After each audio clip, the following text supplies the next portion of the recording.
আজকের ভিডিওটি আপনারা যে যেখানে অথবা দেশের বাইরে সকলকে আন্তরিক শুভেচ্ছা ও অভিনন্দন।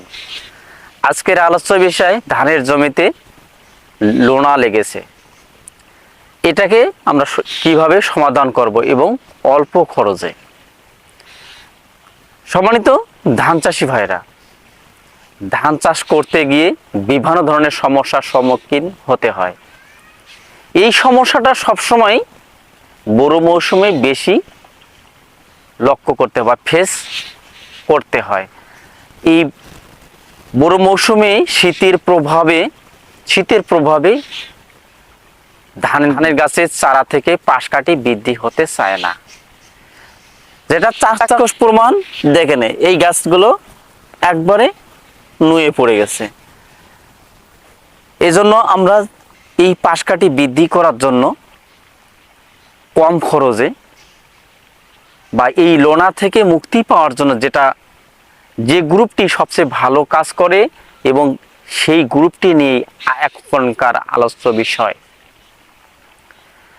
এটা আমরা দুইভাবে সমাধান করতে পারি, একটি হচ্ছে লিকুইড হিসাবে আর একটা হচ্ছে দানাদার হিসাবে। এখন এই দানাদার গ্রুপগুলো কি কি? একটি হচ্ছে ন্যাপথলিক অ্যাসিড আর একটি হচ্ছে হিউমিক অ্যাসিড। সম্মানিত কৃষক ভাইরা, আপনারা কিন্তু এই হিউমিক অ্যাসিড অথবা ন্যাপথলিক অ্যাসিড আপনার কোনোটাই কিন্তু চেনবেন না। এখন এই ন্যাপথলিক অ্যাসিড বলতে রুট ফাস্ট 1 কেজি, আর হিউমিক অ্যাসিড বলতে হচ্ছে টপ গোল। আমরা প্রতি 33% জমিতে 2.5 থেকে 3 কেজি ইউরিয়ার সাথে ন্যাপথলিক অ্যাসিড 1 কেজি, মানে root fast 1 KG, humic acid 1 KG ভালো করে মিশ্রণ করে চিপচিপে ভাব পানি জমিতে তুলে আমরা ছিটিয়ে দেব। আমরা এই গ্রুপ দুটি একসাথে ছিটিয়ে দিলে অল্প কয়েক দিনের মধ্যে এই ক্ষেতটি স্বয়ংসম্পূর্ণভাবে রূপান্তরিত হবে, বা এই লোনা বলে আর কিছু থাকবে না। এখন ফলিক অ্যাসিড বা অ্যামাইনো অ্যাসিড, এই ফলিক অ্যাসিডের কাম হচ্ছে গাছগুলোকে ত্বরান্বিত করা বা বৃদ্ধি ঘটানো।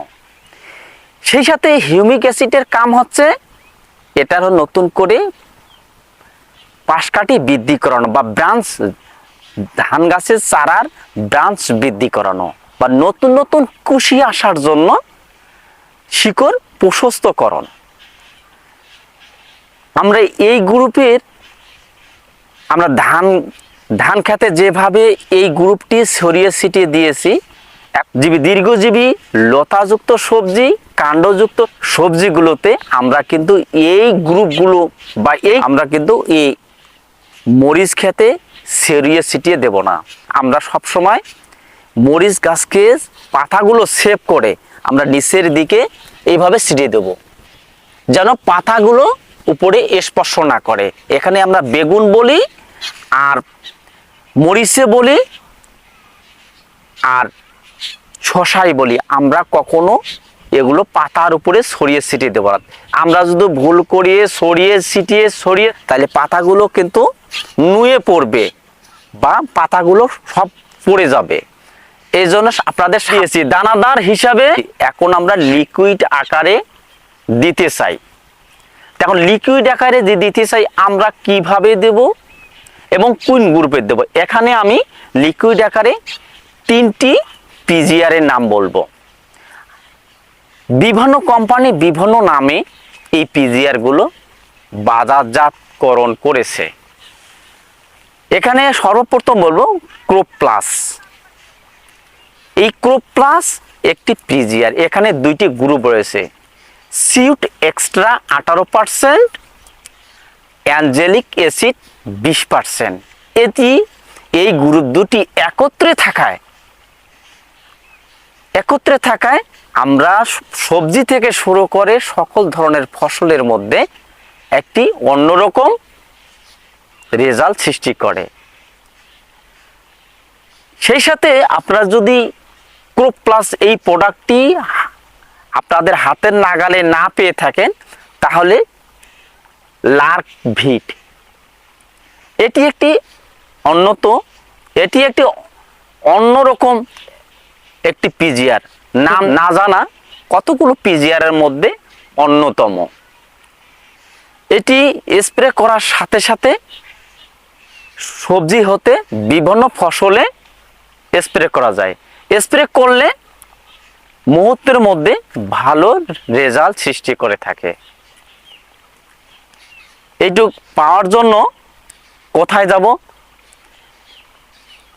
এই ভালো রেজাল্ট সৃষ্টি করে থাকে। আমরা এই লার্ক ভিত্তিকে ম্যাজিক স্প্রেও বলা যেতে পারে।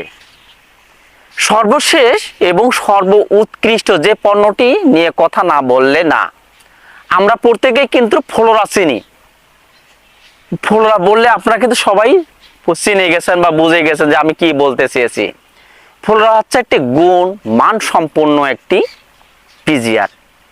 এই পিজিআরটির বহুগুণ সম্পন্ন একটি পিজিআর। আমরা যে ফসলেই প্রয়োগ করি না কেন বা স্প্রে করি না কেন, আমরা যদি আমরা ইউরিয়া সারের সাথে যদি এটাকে ছড়িয়ে ছিটিয়ে দিতে চাই, প্রতি 33% জমিতে 200 ml অনুসারে আমরা ইউরিয়া 2-2.5 কেজি ইউরিয়ার সাথে ভালো করে মিশিয়ে আমরা ছড়িয়ে ছিটিয়ে দেব।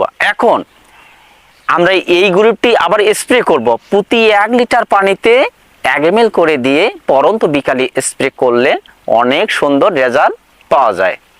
সেই সাথে সম্মানিত ভাইরা, আপনাদের যদি ভিডিওটি এতটুকু উপকারে আসে, অবশ্যই ভিডিওটিকে লাইক করে কমেন্ট করে ব্যাপক সংখ্যক বন্ধুদের মাঝে ছড়িয়ে দেওয়ার জন্য অনুরোধ করা রইল। এখন আপনাদের যাদের ধানের চারা খুব ঝকঝকে ফকফকা রয়েছে, আপনারা কেউ ভুল করে এই গ্রুপের পিজিআরগুলো ব্যবহার করবেন না। ব্যবহার করলে গাছ অনেক বার বৃদ্ধি হয়ে যাবে এবং গাছ পড়ে যাওয়ার আশঙ্কা থাকবে, মানে গাছ একবারে নুয়ে পড়বে। আপনারা যাদের ক্ষেত ভালো রয়েছে, আপনারা ভুল করে এই গ্রুপগুলো ব্যবহার করবেন না। ব্যবহার করলে এর কোনো ক্ষতি সম্মুখীন হলে আপনারা নিজেই দায়ী থাকবেন। আপনারা সকলেই ভালো থাকবেন। আজকের ভিডিওটি এখানেই শেষ করছি। কৃষি পরামর্শ ইউটিউব চ্যানেলে আমি আপনাদের সঙ্গে রয়েছি রহিস। আসসালামু আলাইকুম।